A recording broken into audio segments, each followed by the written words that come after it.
Please welcome our next Battlefield session, Session 2, featuring our fantastic judges, Christine Esserman from Accel, Alul Kayin Brooks from Khosla Ventures, Lisa Morales Hellebeau from Refashion Ventures, Jonathan Rosenbaum from Insight Partners, Sharon Winter from Atomic, and leading the session is, of course, the one, the only, Anthony Ha from TechCrunch. A round of applause, everyone. Hello, welcome. Hello, can you hear me? Okay, welcome back for Session 2 of the Startup Battlefield. I'm not going to repeat the full spiel that I gave in the morning.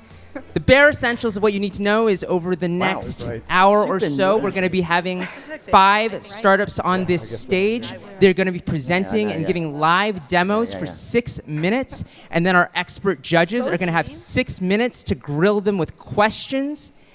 From the top 20 startups that are demonstrating today and tomorrow, we're going to be choosing 5 finalists. And they're going to be presenting on Wednesday. Then we're going to choose 1 winner, and that winner will get temporary custody of the Disrupt Cup. They'll also get $100,000 equity free. So let's introduce our judges, and then we'll bring out our first startup. So we have Christine Esserman, who is a partner at Accel, where she focuses on software, internet, and mobile technology companies. Prior to Accel, Christine worked in product and operations roles at a number of startups. Next, we have Alul Kayin, partner at Gradient Ventures. Prior to Gradient, Alul was an investor with NEA and SoftBank. Next, we have Lisa Morales Hellebeau, founder and general partner at Refashion Ventures, a New York-based venture fund that invests as the first institutional check in early-stage startups, refashioning industrial value chains across data and AI, advanced materials, advanced manufacturing, and next-generation logistics. Next, we have Jonathan Rosenbaum, managing director at Insight Partners, where he focuses on vertical and horizontal application software and is responsible for executing transactions and assisting in portfolio management post-close. Last but not least, we have Sharon Winter, who is vice president at the venture studio Atomic. Her superpower is taking ideas and transforming them into successful companies. She's been instrumental in ideating over 100 businesses and building over a dozen companies to Series A. So let's give it up for our awesome judges. Now it is time for our first Startup Battlefield company in Session 2. That company is Advex AI, and presenting for Advex AI is co-founder and CEO Pedro Pachuca.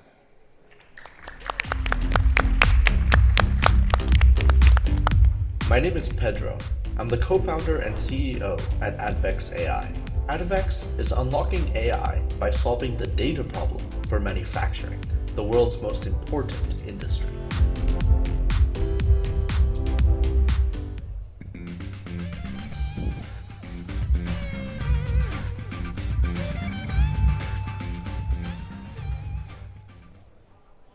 Hi everyone, my name is Pedro. I'm the co-founder and CEO at Advex AI. At the booth is my co-founder and CTO, Qasim. Advex is unlocking vision AI for the world's most fundamental industry, manufacturing. This is a high voltage connector. It's in every single one of your cars. Now imagine, in an instant, it overheats, explodes, and turns your car into a death trap. That is a nightmare scenario for you and I. And for the manufacturers that are creating everything that we use, this is lost customers, shattered reputations, and even the collapse of the business. Fortunately, this doesn't happen very often. And that is thanks to the millions of human inspectors that the manufacturing industry has come to rely on since the Industrial Revolution. And I'm not just talking about these high voltage connectors anymore. I'm talking about over 10 million factories producing over 8 trillion critical parts every single year. That is 16% of the entire world's economy. But there's a problem here. The industry is used to slow workers, expensive workers, But now, they're also leaving. These workers are abandoning their manufacturing jobs, triggering a critical labor shortage that is threatening global production. In the US alone, we're spending $1.3 trillion on this manufacturing labor, but the US Census is still predicting a $1 trillion loss because of this labor shortage. If you ask any large manufacturer today, their number one priority is tackling this labor shortage with automation. They're leaning on AI to save them, but AI is only as good as the data it's trained on. So when manufacturers realize that they need to spend years collecting all of this data, they get up, they leave, and they try and hire more humans. This massive amount of time spent on data collection is the number one reason why it's so hard to bring AI into the real world. The key to AI automation is in solving this data problem. And that is exactly what Advex does. Advex makes AI vision a no-brainer for these fundamental industries. We give them AI automation not in 2 years, but in 2 weeks.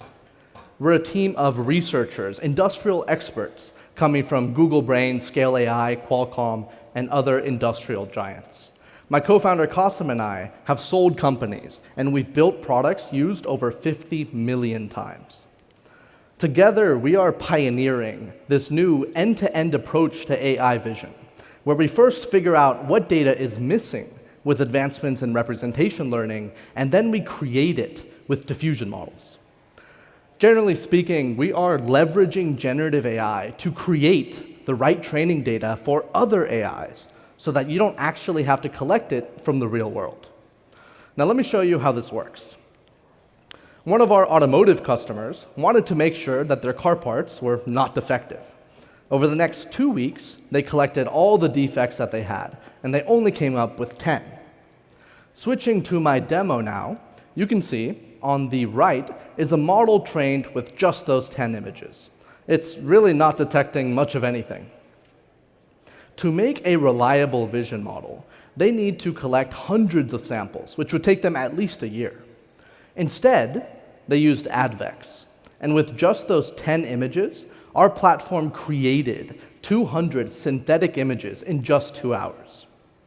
On the left now of the demo, you can see our Advex platform trained on all of these images.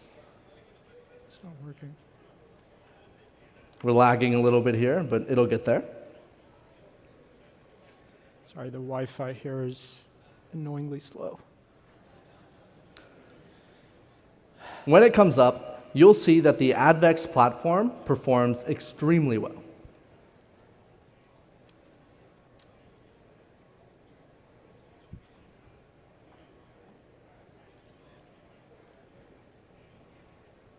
Want to tell us a little more about what we're going to see?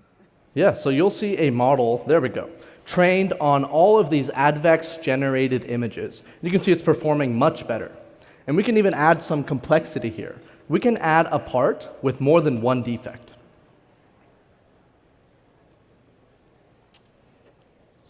Now, what we can do live is create another defect.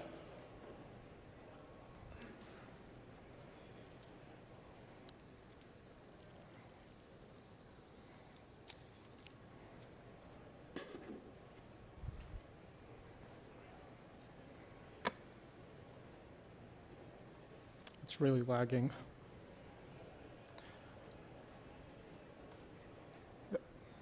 There we go. You can see instead of 2 defects, it's now detecting 3. And across this situation, we perform significantly better than the industry standard. Back to my slides. It's not just this automotive factory that is working with us. 7 of the world's largest manufacturers already use Advex, and we have over 25 customers in our waitlist. They start with just 1 line at $30,000 per year, and they quickly scale to over 10 lines, up to 25 lines, getting to the high 6 figures. Advex is creating the central nervous system for global manufacturing. If you want to join and help solve one of the hardest problems in all of AI for the world's most fundamental industry, join us at booth H9. Thank you. Thank you, Advex AI. Judges, who has a question? Go for it. You don't have to raise your hand. How is collecting all these images better than having live computer vision assessing every product coming through the line? That's a good question. So creating these images actually enables them to create these computer vision models that will then assess all the products in the line. So they want that, exactly, having a camera that can look at every single product. But in order to have this automation, the intelligence that tells you this is defective, this is not defective, they have to collect all this data first. And that's where we come in.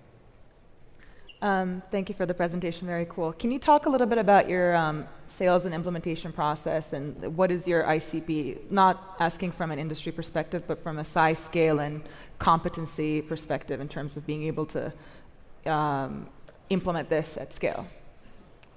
Do you mean for our customers Yeah. or for ourselves? Oh, for our customers, there's already leading products in the market that are the actual cameras. What they're missing is the data.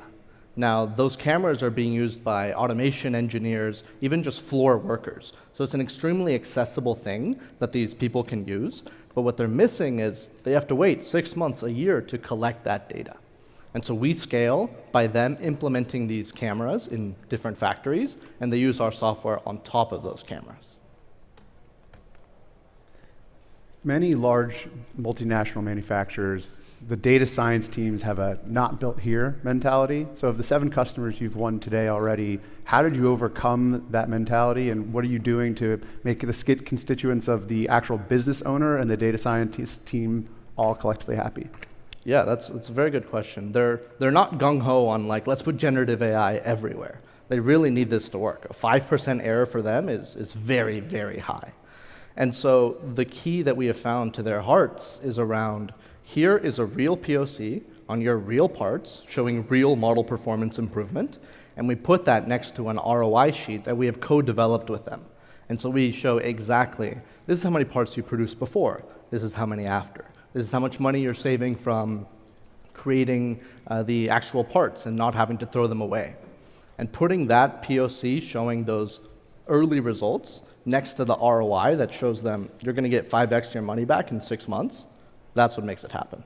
So kind of as a piggyback to Lisa's question, when you think about the continuity of ROI, that's a discrete case. We have a before and after, we compare them, and we make an adjustment. How do you make sure it's ongoing so that way you're not constantly having to serve customers directly like that? Yeah, that's a good question.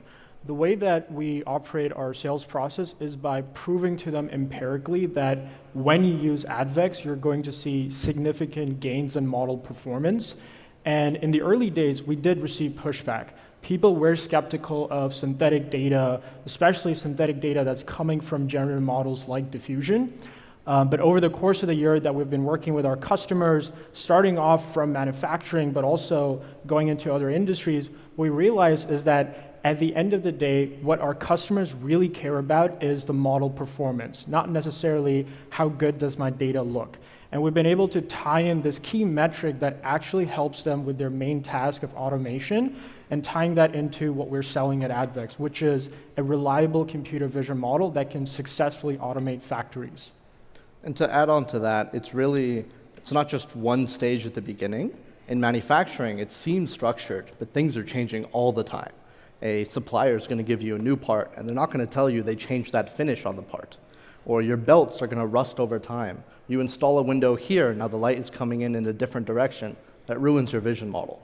So these things are always changing, and every 3 to 6 months, customers come back and say, here's 5 images of my new situation. Let's update this model. Can you talk to us about the business model? How are you guys pricing it? You said you have 7 customers already active and 25 in the pipeline. What's the entry point into getting into with these customers? Who's buying it in the org? Yes, it is the folks in charge of automation, folks in charge of quality. Those are the main ICPs. And we meet them either through these partnerships we have with leaders in the space that have the cameras and they want to sell more cameras, or we meet them at conferences. And we have this paid POC where they get to see, okay, here's 100 images, a small amount, but it proves to them that the images are actually useful. And then they scale. The first entry point is usually $30,000 on average for one production line. And for example, they'll put this in Mexico.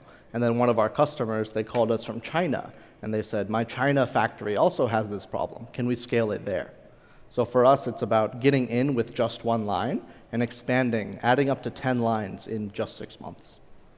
And just to add on, is there like a pilot that you do with them in order to prove it, or do you guys have to do a considerable investment up front in order to get someone started? The pipeline is the exact same. The only thing that changes from one customer to another is the data they upload onto the platform. It's a paid pilot that we do, and then from there we scale it. All right, give it up for Advex AI. It's time for our second startup in this session. That startup is DG Legacy. Presenting for DG Legacy is co-founder and CEO Anna Mineva. My name is Anna Mineva, co-founder and legacy builder of DG Legacy. We've created our Alive Fatal Event Detection model to detect when the worst happens and to connect your beneficiaries with their designated assets, ensuring your money goes to your desired loved ones.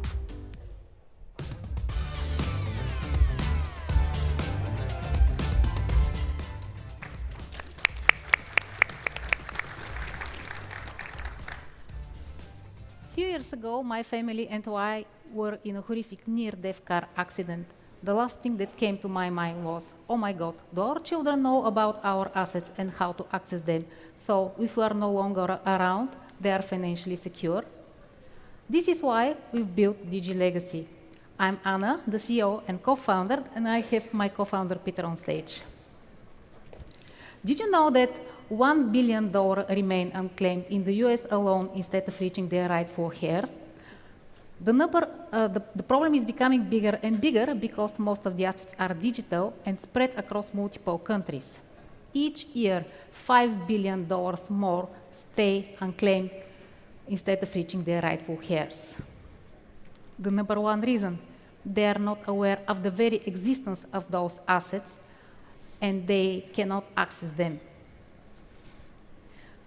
This is why we built DG Legacy, the digital legacy planning and inheritance app made to meet the changing needs of the digital age.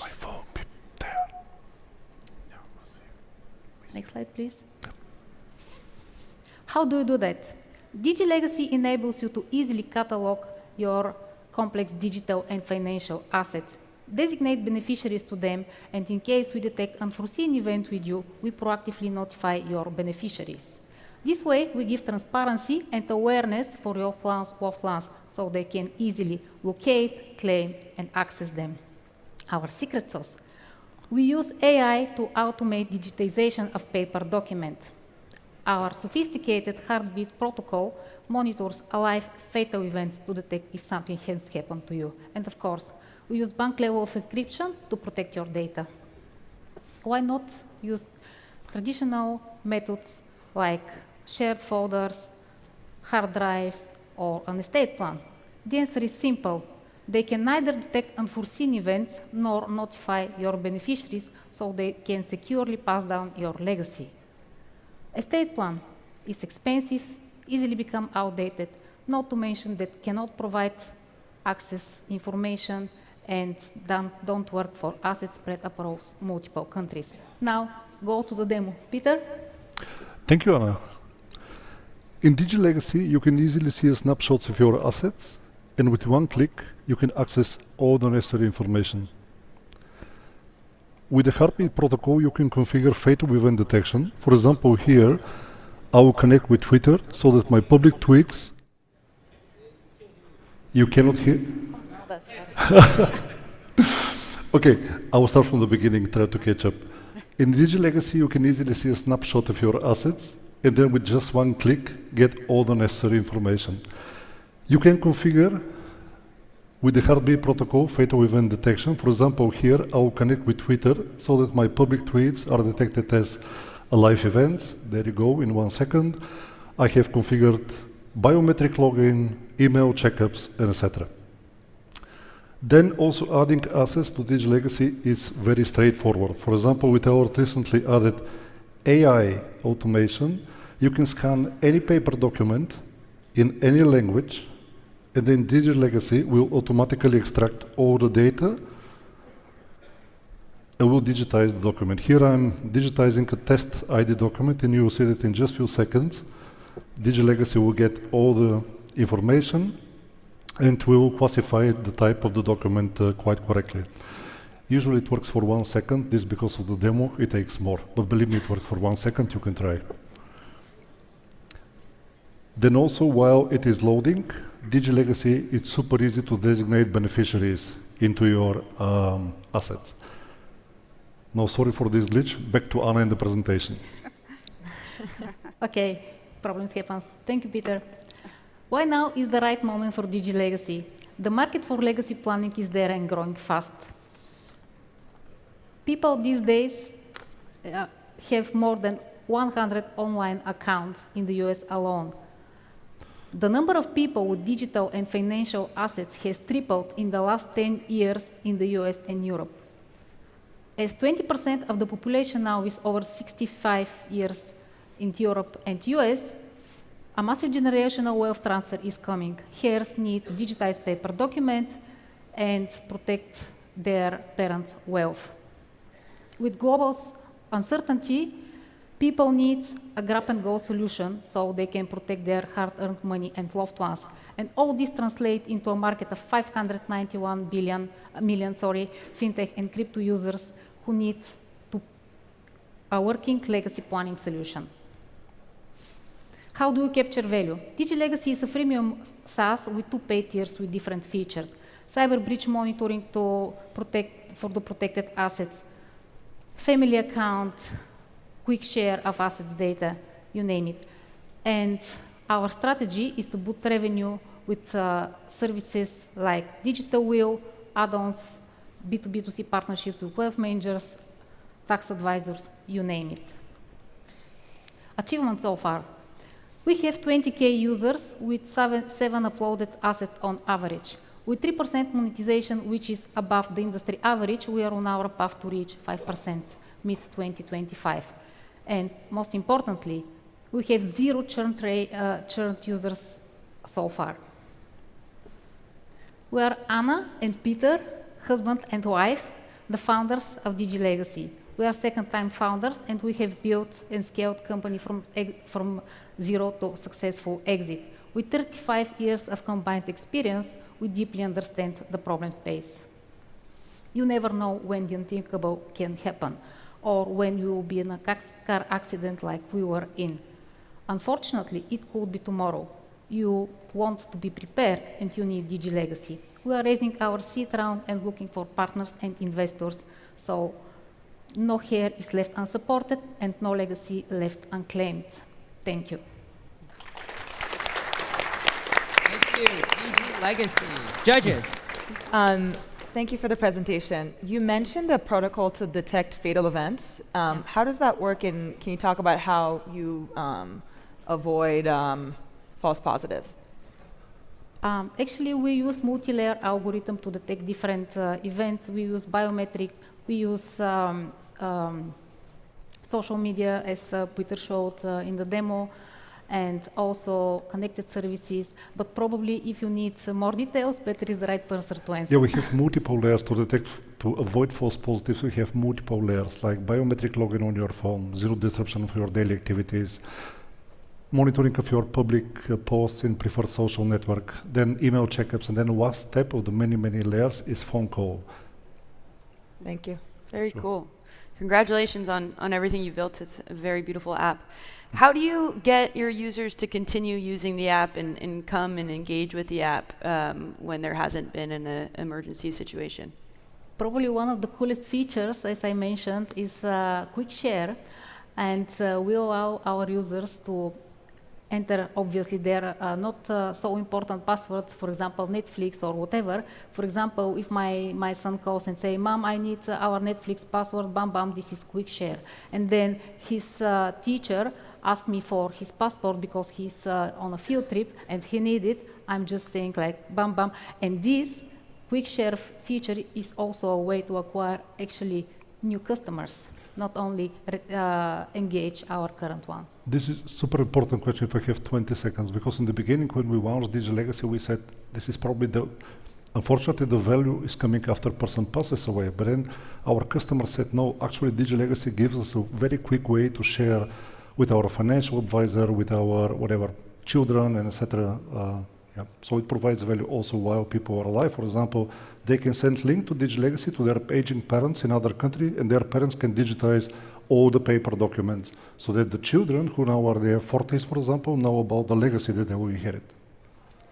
And maybe just one follow-up to that. How do you ensure security and ensure that your users trust you with all that sensitive information? Security is super important.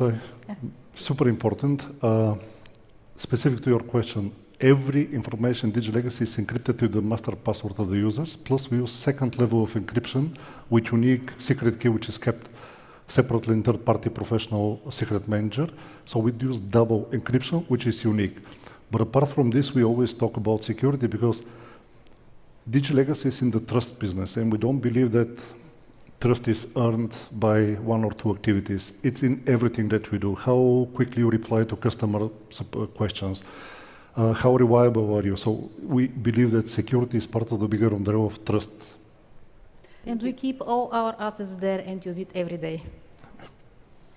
How do you account for families that are all around the world with all the different standards and regulations around privacy and data? This is a super good question because exactly estate planning doesn't protect for this. Because estate planning is usually bound to a specific state or country. But then with Digital Legacy, first you can give transparency to your loved ones, even if they're in different countries. Second, it gives you a chance to digitize, yeah, and to know that, hey, these are the paper assets, but I have them in a digital form, and I can quickly provide the transparency for them. Digital Legacy solves the problem of transparency. Digital Legacy solves the problem how you can access these assets. Still, the legislation is behind this, so we are, I think, in the transition to the legally making this enforceable. Vrtl was accepted last year by US. The bill passed the Congress, so now these systems are legally enforceable in US. I think very soon this will follow in Europe also. So it's a data product, a financial product, but it is, as you say, also a legal product. How do you avoid practicing law as part of this? And ultimately, what is the solution for legal services being provided, and how does that show up in your margin profile? John, if I understand your question correctly, you're asking, are we a legal firm, and then how we provide legal services? More so, how are you not a legal firm, so as to not have to practice law state by state, country by country? We are not providing estate planning. So this is how we provide transparency. For transparency, you don't need to be a law firm. We provide proactive notification of the beneficiary so that the beneficiaries don't need to remember for the next 30 years the Google link that you shared with me today, and et cetera, and et cetera. So this is our value proposition. We are not a law firm. Long term, we want to be Digital Legacy to be a platform where estate planners, tax advisors can plug in. Let's say we trigger Digital Legacy and you are a beneficiary. How you claim the assets, what is the tax implications, the inheritance law applicable. All this is a platform where third parties can provide these additional services. All right, we are out of time, so let's give it up for DG Legacy.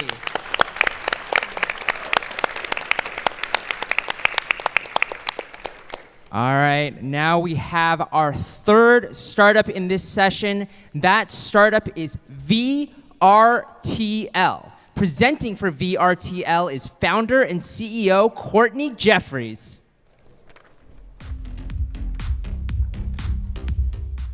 My name is Courtney Jeffries. I'm the founder and CEO of Vrtl. We've created a virtual platform designed for entertainment brands to scale in-person best practices to a remote audience for greater revenue, data collection, and stronger loyalty.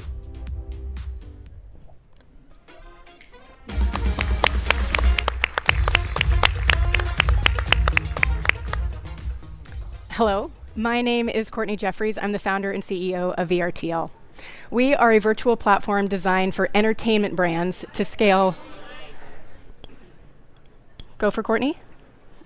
Go for Courtney. Can we turn her mic up? Go for Courtney.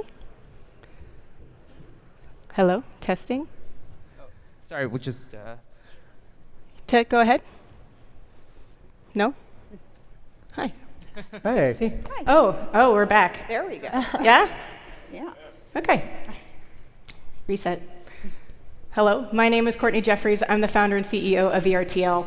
We are a virtual platform designed for entertainment brands to scale in-person fan experiences to a remote audience for greater revenues, data collection, and loyalty. I am a recovering sports executive. I spent 15 years in sports between the Oakland Raiders, Pac-12 Conference, and Madison Square Garden, where I was the vice president of retention for the Knicks, Rangers, and Liberty, and I ran the Rangers P&L. And along with the rest of my Vrtl colleagues, also formerly of sports and entertainment, our focus has been on extracting the lifetime value out of the fan, because engaged fans spend 6 times more than casual fans. But here's the problem in sports, and really this is all of entertainment. 95% of fans will only experience their fandom remotely, hundreds of millions of fans. For every 40,000 person stadium, there will be 1 million fans on the outside with no shot of being there in person. So when brands engage the remote fan, this largest segment, they are teeing up millions in revenue potential. The current fan engagement playbook includes anything from a meet and greet to a full-blown fan fest. But these are very costly to execute, so they're infrequent, and they're still only reaching the in-person fan. Vrtl has created a fully customizable web-based platform designed for the brand, the team, the league, to execute this same playbook, but to do so for all fans at a much higher frequency for a fraction of the cost, leading to better returns. And where Vrtl exceeds the current market standard in virtual platforms is in our versatility. We offer live stream and video chat side by side in limitless combinations. We have our own proprietary suite of fan engagement tools. We have ticketing, merchandise, sponsorship inclusion. We collect all fan behavior data on platform and can scale from 1 fan to over 25,000 fans with no development required. And we can do it all in a matter of days. Our client platforms are all created using our internal builder tool that's pre-programmed with over 15 premium and basic event types. And we're sold on an annual contract ranging from 20,000 to 50,000, so we can meet the needs and, more importantly, the budgets of the spectrum of sports. So, what does it look like? Okay, let's go to the demo. Now, let's take the most coveted of fan experiences, the live autograph. And I'm going to be your talent today, your celebrity. Okay, hold your applause. Okay. Woo! Yeah, we're not asleep here. All right, I'm just on an iPad with a stylus. This works on any touchscreen device with connectivity. We're going to show you 2 views of this event. The first is that of the fan. They're going to log in to a fully branded website with a unique PIN code that will be customized for their experience on site. They log in and they're welcome to the TechCrunch virtual venue. Now, while they're on platform, they can browse the TechCrunch podcasts, they can sign up for the TechCrunch newsletter, they'll get exclusive content, and they will get in line to meet me and select the image or the video clip that they want to have autographed. The second view that we're going to show you is our control room, and this is where we monitor all of our events. You can see on the right-hand side the queue management system, and the video chat and the live autograph that you're going to see here is exactly what the fan will see on their end. So let's bring on a fan. Hi, Trish. Welcome to the TechCrunch Disrupt stage. Hi, everyone. All right, come on, guys. Yeah, yeah, there we go. All right, Trish, I'm going to sign this autograph. Why don't you tell us where you're calling in from? I'm out in Montvale, New Jersey, but I wish I was out there in San Francisco with you all. We miss you too. All right, we're going to change colors here so we're on brand for TechCrunch. There we go. All right, Trish, thanks for joining us. We'll see you next time. Take care. All right, back to the slides. Now, Trish is taken to a post-signature room. Here she can download the image, share it around on social media. We automatically send this to her inbox, and we record the sessions so we can send a video clip after the fact, literally creating a live autograph experience from the Moscone Center to Montvale, New Jersey, 3,000 miles away. This is just one event type on Vrtl. To date, we have hosted over 65,000 fans from across 125 different countries and done so in 9 languages. 70% of our events include this live autograph, 40% have a sponsorship activation, and 20% include a merchandise offer. Our clients include global events and brands like the Olympics with this summer's Paris Games, ESPN with exclusive screenings of their 30 for 30s. We also have your traditional bat and ball clients, your Atlanta Falcons, Minnesota Vikings, confidential clients in the English Premier League and Formula One. And we work with emerging sports leagues like Athletes Unlimited and League One Volleyball. And we are on pace to double our revenue to $500,000 in just our second year. Ooh, excuse me. So, what's next? When I worked for the Raiders of Oakland, you guys get it, you guys get it. There was no Twitter or X. Okay, CRM systems were barely being used in the front office, and barcodes weren't universal across stadiums and arenas. I have watched this copycat industry make wholesale changes to its standard operations, and that's just within the last 15 years. Beyond sports, we view this $100 million target market as the entirety of entertainment, publishing, music labels, festivals, and more. Because the future of sports and entertainment absolutely demands that brands offer meaningful value to more than just those that are inside their building. The opportunity to engage billions of fans is much too great, and Vrtl is the team to make it happen. We are raising capital to accelerate our sales and product, and are looking for investors who get it, who recognize this enormous opportunity to be a part of the next evolution in sports and entertainment. So, if you are a fan of changing fandom forever, then we're a fan of yours, and we look forward to talking with you. Thank you. Thank you, Vrtl. Judges. I'd love to jump in. First of all, amazing presentation and so charismatic on stage. Oh, thank you. I'm sure you've heard it It's before. the pink, I'm sure.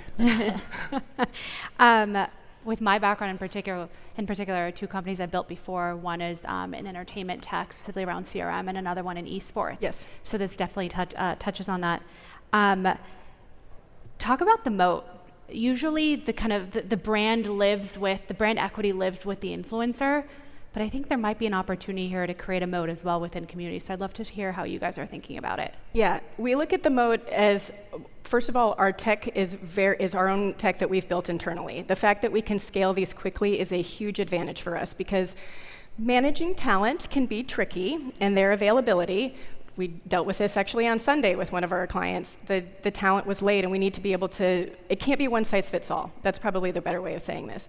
And perhaps controversial to say to a panel of venture capitalists is one size does not fit all in sports. You have to meet the sports brand, the entertainment brand, where they want to meet their fans. And sometimes that includes a meet and greet on Monday. Sometimes that includes a sponsored press conference on Friday.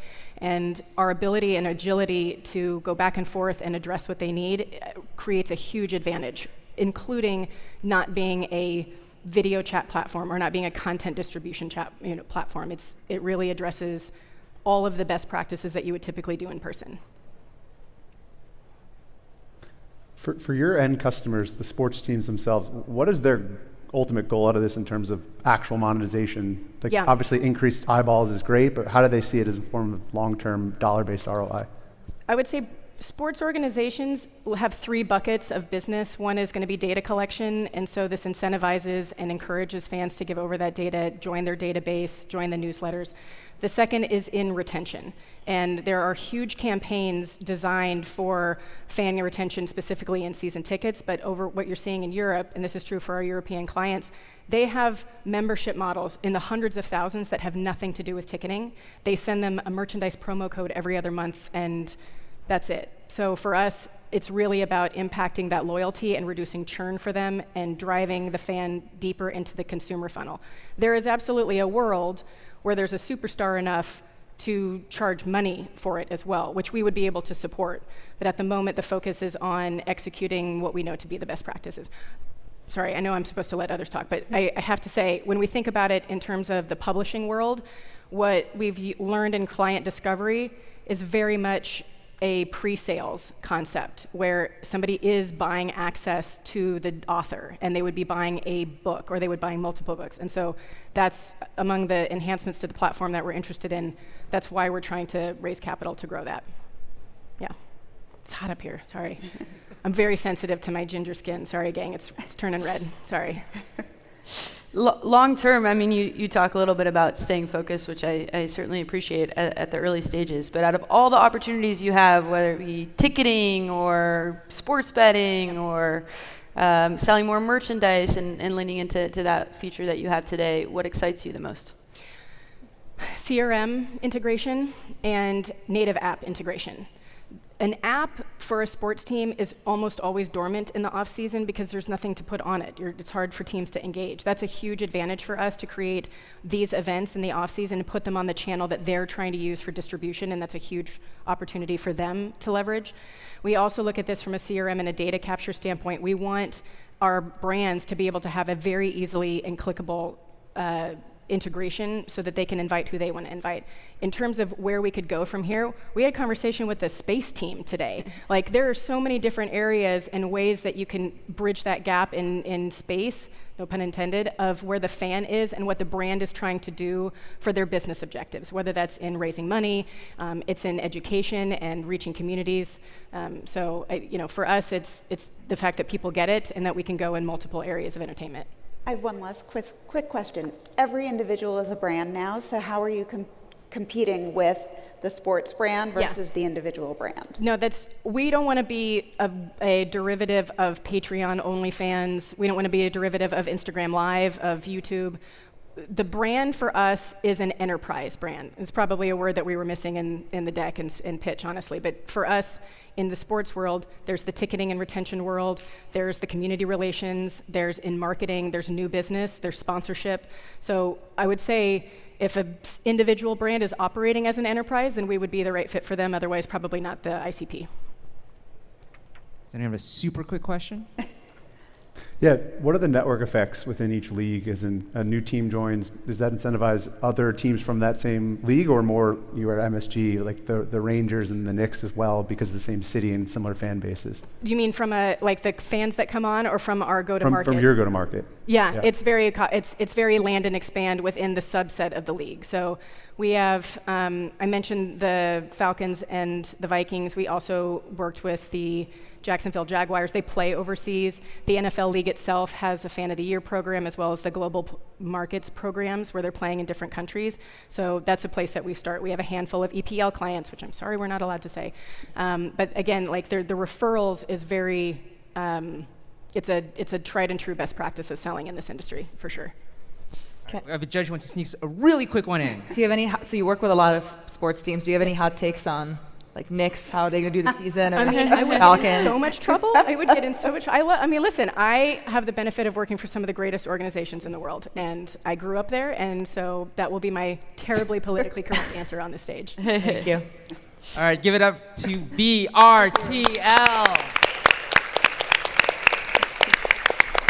Next up, we have MabLab. Presenting for MabLab is co-founder and CEO Vienna Sparks.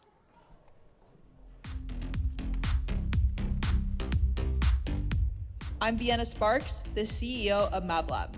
We test for laced drugs and spiked drinks to ensure that no one overdoses ever again.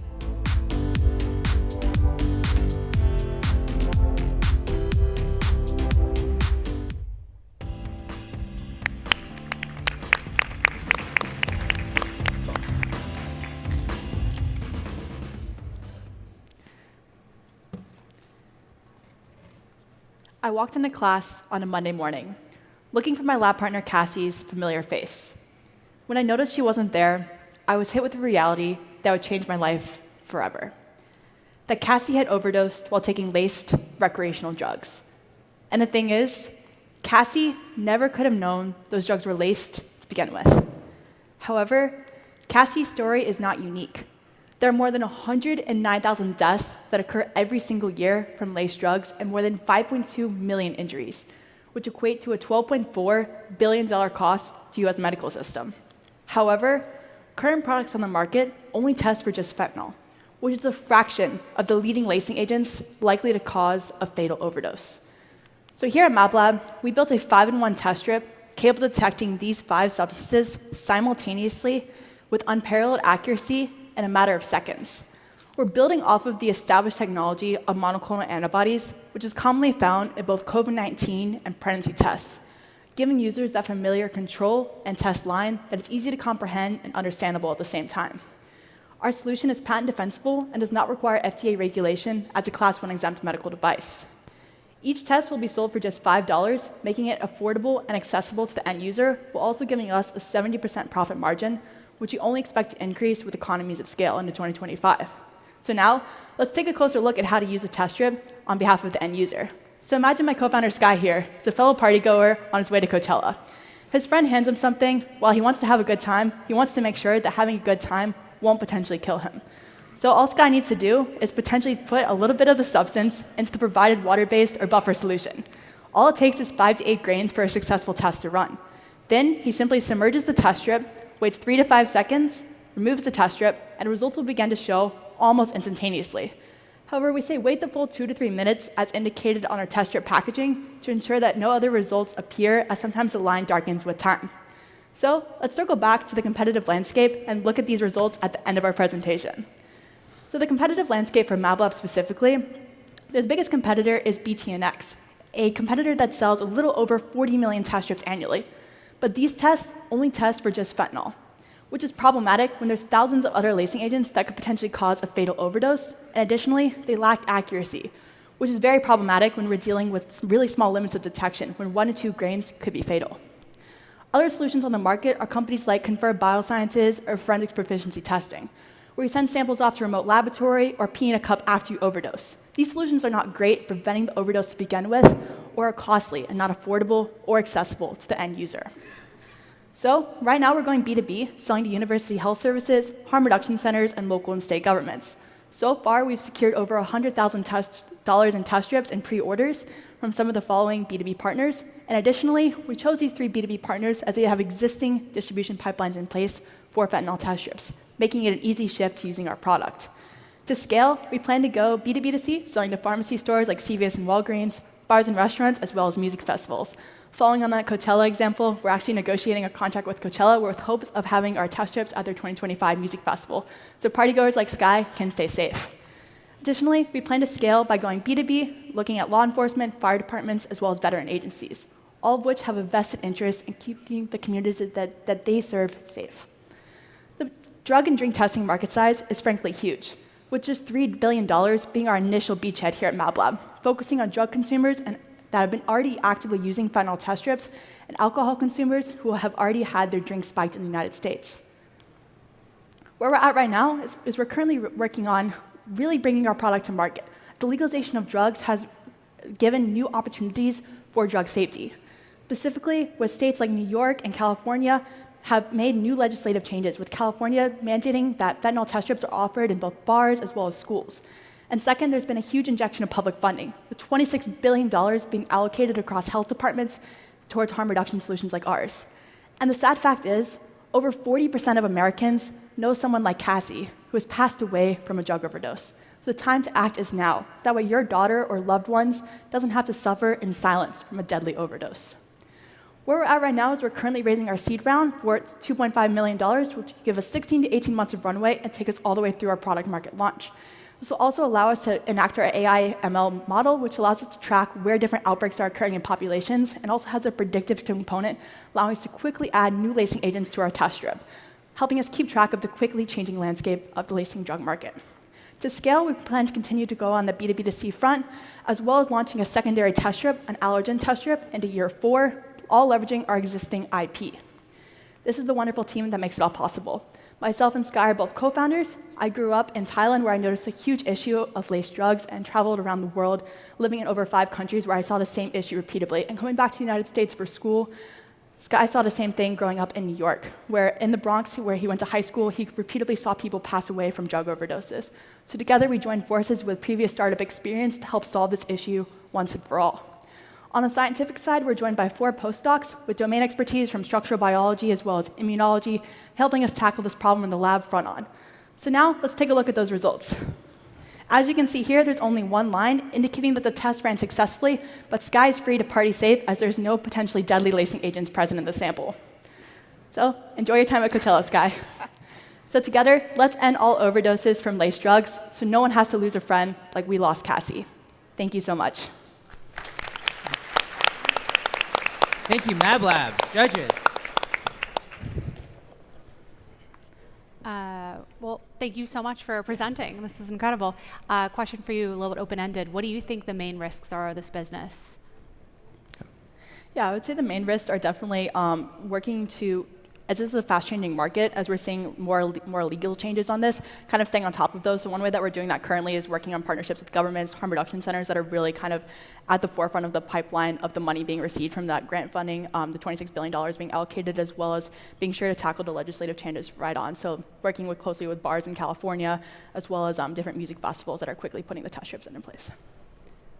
Have you thought about form factors to make it more viable to keep it like on you at all times? Yeah, we're exploring a few different options for that. So for example, with form factors, do you mean like alternative forms of test strips? Or, does it have a holster that sticks to your phone or something? Absolutely. So we're working on a couple of like phone cases potentially to put your test strip in. If you've seen like the ones that hold your credit cards, we're having a few of those that we're sampling, as well as making keychains as well, like people can quickly attach to their purses or bags. We've seen a huge success. We've also been doing some TikTok and Instagram content recently for partying safe, like Halloween weekend, that kind of thing. So making sure that people can have the test strip accessible in that sense as well. Or alternatively, if you're at a bar or restaurant, having the test strip in a straw factor, so you can put a straw into the drink itself, see if it's laced or not. Same with napkins, pour a little bit onto the napkin itself, and then see if it's spiked or not. But that's in R&D right now. How do you think about balancing increased safety while maybe encouraging responsible access and consumption of recreational drugs?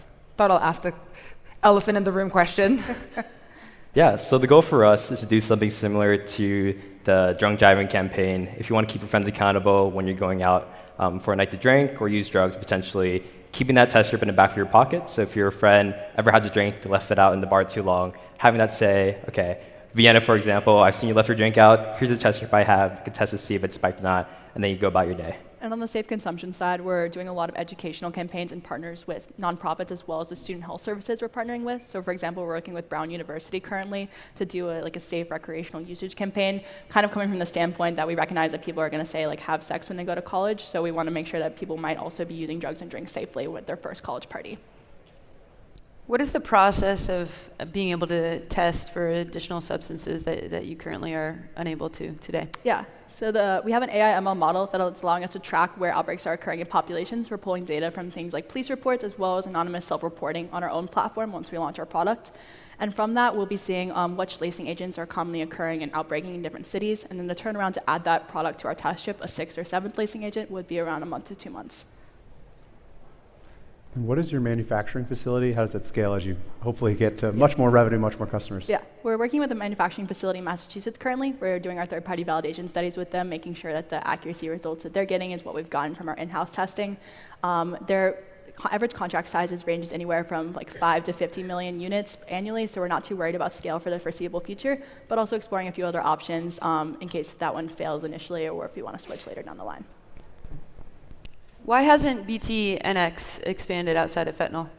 Yeah, the primary reason is because of the risk of cross-reactivity, which is where something triggers a positive response for something it shouldn't. So if they add a second lacing agent to the test strip, their accuracy goes down substantially, which is very problematic when dealing with really small molecules that could potentially be fatal in 1 to 2 grains. How we're able to overcome that is by curating specific chemical zones on the membrane pad of our test strip that kind of act independently of each other on the same test strip itself. So it's able to still detect highly accurate results for multiple substances simultaneously. And I will add that the closest substitute they have is creating individual test strips. So we did to create 5 test strips for each of the lacing agents we're testing for. So that's your initial MVP, having a kit that combined all 5 test strips into one. The main problem we've seen there is that it was a bit too bulky, described somewhat as a scientific experiment rather than just making sure your drugs or drinks are safe. So that's how we came up with the 5-in-1 test strip design. Back to the topic of risk, do you see any liability if there's an issue with either user error or, in fact, just the strip malfunctions? And maybe backing off of that, what is the error rate?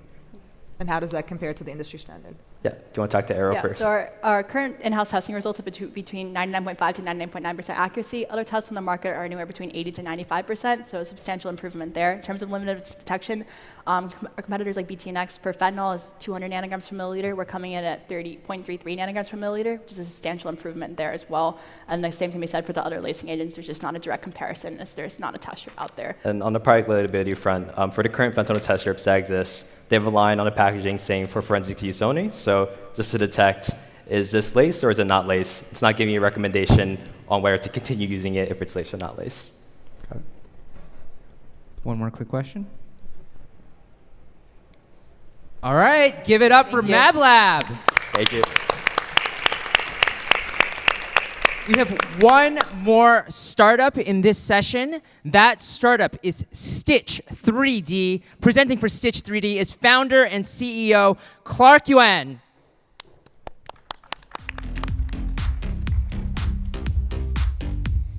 Hi, my name is Clark Yuan, and I'm the founder and CEO of Stitch 3D. We're building a cloud-native platform to host, view, and analyze 3D point cloud data from anywhere with ease.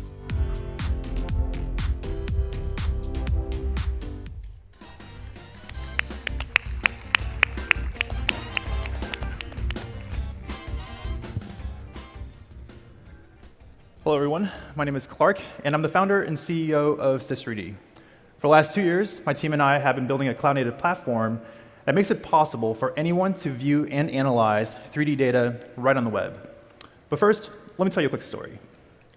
So 10 years ago, when I was in the Army, deployed to Afghanistan as an intelligence officer, we were using this really cool technology called LiDAR for 3D laser scanning.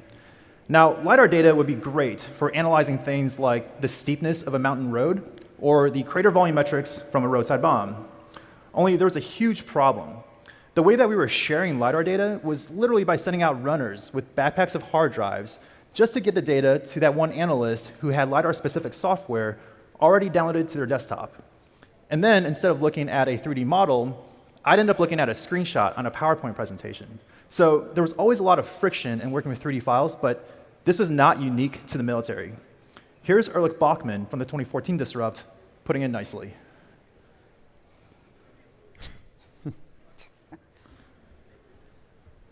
Okay, so basically what he's saying is a bleeping 3D file, are you kidding me? And is it going to work? And he responds with, I hope so. So, all jokes aside, that is from the show Silicon Valley. But that was 10 years ago, and people today are still shipping 3D files when it comes to sharing 3D data. And this is because 3D data is complex. Not only are we talking about file sizes that can range from a few megabytes to a terabyte or more, but there are also a lot of different types of point cloud formats out there, making interoperability a real pain.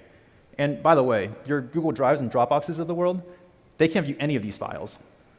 So it's become fairly clear that even though LiDAR technology is now more accessible than ever, a broken digital infrastructure is keeping all this data locked up. 3D data cloud processing is the next big revolution in spatial computing, and the US military is investing behind that.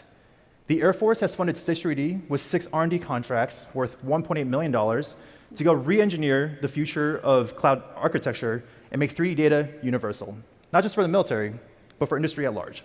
Let me show you what we built.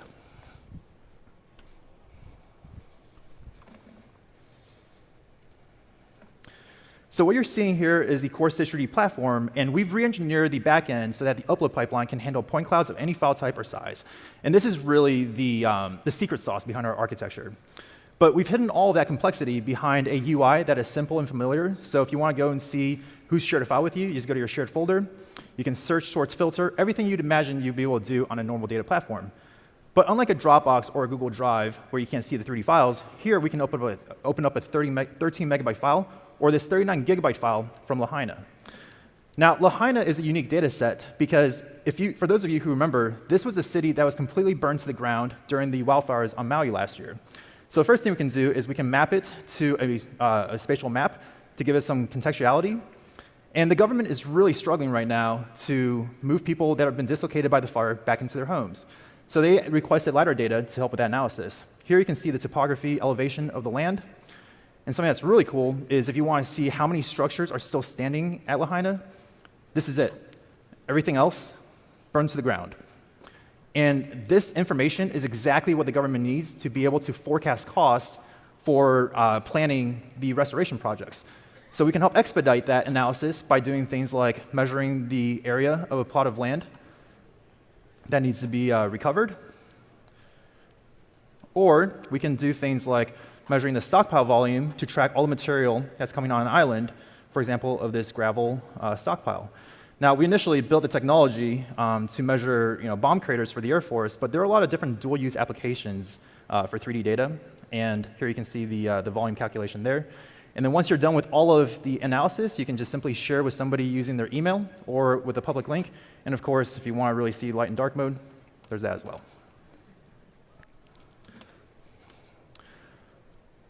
So LiDAR use cases have become increasingly horizontal. For example, Ryan is out there mapping traffic accidents with his iPhone LiDAR to help police departments with the 3D investigation. Or there's Daniel, who's flying drone LiDAR to map golf courses for EA Games. And then there's Brian, who's doing 3D laser mapping of schools and buildings for renovation projects. All of these small business owners have previously struggled with sharing 3D files with their clients, but with Stitch 3D, that's no longer an issue. And there are a lot of these SMB surveying firms out there. We believe that these are the folks that will help usher in the next $100 billion industry that is the 3D data market, which is why we're building our technology to service the SMB market first. We believe that these users will not only help us build a more robust product, but also help us prove product love. Already, we're generating about $1,800 of MRR monthly, and with no user churn, and our user growth rate is averaging 25% month over month. And when the time comes to build vertical features to drive enterprise value, we will already have a strong recurring revenue base to operate from. And one more thing. Today, right here at TechCrunch, we are unveiling our newest product, a Stitch 3D LiDAR app. We built this app initially for users to be able to scan and share 3D on the go. But for those in this audience who are just 3D curious, go ahead and download the app. Scan for yourself, as you see I'm doing here during rehearsal yesterday. It's super easy. Just scan, share, and save. We built all this with a very small team of engineers and only $700,000 of pre-seed funding. If you believe the future is 3D, come join us on our journey. Thank you. All right, thank you, Stitch 3D. We love it when people launch things on the stage. Judges, who has questions? Thanks for the presentation. Are the Air Force contracts all phase 1? Phase 2s. Phase 2. Awesome. 2 phase 2, 4 phase 1s. Nice. And then 2 active phase 1s that are going for phase 2s. Okay. Awesome. What do you think the biggest commercial application will be for your SMBs? So that's a loaded question. It's kind of like asking, like, what are the biggest use cases for a camera? What we're seeing right now is, people are using LiDAR in all sorts of creative ways. Insurance companies, for example, can really use LiDAR to map topography, whether it's for mapping floodplains on a big scale basis to see, like which area codes can be insured and which area codes cannot, instead of just saying like all of Miami is no longer insurable. And then at a miniature scale level, people are mapping or capturing their cars, their buildings, their roofs with their iPhone LiDAR. So really, the data is being used in creative ways now. And what we're trying to do is make it more accessible for people to access LiDAR data. And this will allow us to increase the number of use cases that are possible. What's the revenue model? I know you had 1,800 MRR for an SMB. If I'm going to scan my roof, for example, what am I paying? Yeah, so right now it's a freemium SaaS subscription model. So we're charging folks just on storage. So it's $20, $50, $100 a month for your storage needs. And we've already started to release in-app features for vertical requirements, such as doing digital elevation modeling, drawing contour lines, and these will be priced as in-app self-serve features. Long term, we do have a dual-use go-to-market strategy with the Air Force. We're already in the pipeline with them, but we're looking at enterprise contracts down the road to service the larger organizations like an Exxon or a General Motors who have a 3D reality capture need. What are your current gross margins and how do they scale over time? Yeah, so currently it's hard to say what our gross margins are. We currently don't have any gross margins in terms of just our server costs and based on what we're charging people. But long term, this is going to turn to kind of a classic SaaS margin operation. And just looking at comps, we're expecting margins in the 85% range. And current revenue is just from our SMB users right now, but eventually we'll scale to larger enterprise clients. Who are your next few hires? So it's a product growth strategy for our go-to-market. So we're going to hire a few more engineers to help us, execute a product-led growth playbook in terms of, building more features into the product itself that kind of don't really add to the core 3D technology that we're building for, but just to make the product a little bit more robust so people can have an easier way of signing up and creating accounts. But yeah, I imagine our next few hires will also be engineers. Are you focused on building any integrations into other industrial software systems, maybe a CAD system or anything else, kind of post-data collection? Yeah, we've been asked that question a lot, and I think that's something that our user base wants. So yes, long term, that is definitely on our roadmap, but the reality right now is we have a team of 4 engineers, and so what we want to do is use the capital we have right now to make the product as robust as it can be for 3D interaction, and then down the road, really expand out the platform to be able to plug in with other CAD software, BIM, modeling software. What are the biggest bottlenecks to unlocking further enterprise traction? Unlocking, sorry, what? Getting the enterprises aboard. Yeah, so there's a lot of data security requirements, team features, a lot of enterprise features that you'd imagine. Like on-prem a problem? On-prem problems. There's a way of, there's a status quo problem. People have always used on-prem hard drives when dealing with 3D data. So convincing an IT department to shift everything to the cloud is a challenge in itself. So we have to really prove out that our data security is in place, which I think we can do because we're already in the pipeline with the Air Force, and so that's already on our mind, long-term for enterprise data security. But when you're talking about managing hundreds to a low number of terabytes for the SMBs to potentially petabytes of data for an enterprise, there's definitely infrastructure challenges that we'll need to engineer around. But I think a lot of that just comes with more capital and more engineers. When you think about going from a military contract to a commercial contract, how are you making sure the team's mindset is less project-based and more actual application-based over time? Yeah, it's I think that's a problem sometimes I even struggle with because we see all the possibilities that are out there for different 3D applications. So something that we constantly just iterate within the team is like, what are we building for right now? Right now we're building for the SMB surveyors and engineers out there who just need a way to share data. They want to give their clients a way to view the 3D model, make some measurements, and communicate on a 3D viewer. So we've architected the infrastructure to be able to do that. But when you think about big vertical tools like object extraction, for example, object detection, that's something that the Air Force wants to be able to do to automatically identify bombs that have been littered in the war zone.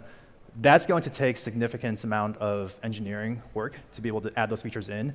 And I think, it just we have to build our roadmap to solve for the current users while keeping kind of like the big picture in mind. It's hard to serve 2 masters. Yeah, given the early adoption and the early stage of this technology right now, we think the SMBs are the early adopters, while there's kind of like a long tail of these early adopters, and eventually the rest of the industry will catch up. And then when they do, we'll be ready to go with enterprise features. All right, give it up one more time for Stitch 3D. And that concludes session 2 of the Startup Battlefield. The judges are going to follow me backstage. They're going to help us choose some finalists. Before we do that, though, let's have one more round of applause for our Startup Battlefield judges.